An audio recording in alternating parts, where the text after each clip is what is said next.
Tədbirdə Naxçıvan Muxtar Respublikası Əmək və Əhalinin Sosial Müdafiəsi Nazirliyi yanında Dövlət Əmək Müfəttişliyi Xidmətinin rəis müavini Azər Qasımov əməyin mühafizəsi və təhlükəsizliyi ilə bağlı məsələlərin daim diqqətdə saxlanıldığını qeyd edərək bu sahədə həyata keçirilən tədbirlər barədə məlumat verib.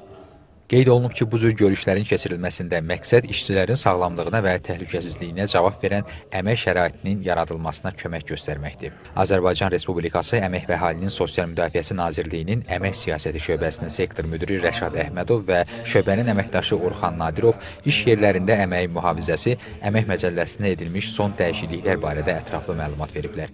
Tədbirdə Əməyin Mühafizəsi Mərkəzi Naxçıvan filialının müdiri Ruslan Ələkbərov, əməyin təhlükəsizliyi və gigiyenası, Əməyin Mühafizəsi Mərkəzinin fəaliyyəti, habelə əməyin mühafizəsi üzrə yeni qəbul edilmiş standartlarla bağlı ətraflı məlumat verib. Sonra Naxçıvan Muxtar Respublikası Əmək və Əhalinin Sosial Müdafiəsi Nazirliyi yanında Dövlət Əmək Müfəttişliyi Xidmətinin əməkdaşı Cavad Cavadov tərəfindən uşaqların əmək hüquqları, məcburi əmək və insan alverinin qarşısının alınması mövzusuna dair müvafiq məlumatlar iştirakçıların diqqətinə çatdırılıb. Tədbirin sonunda müzakirə olunan mövzularla bağlı iştirakçıları maraqlandıran suallar cavablandırılıb. Hafizə Əliyeva, Azər Həsənov, NTV Xəbər.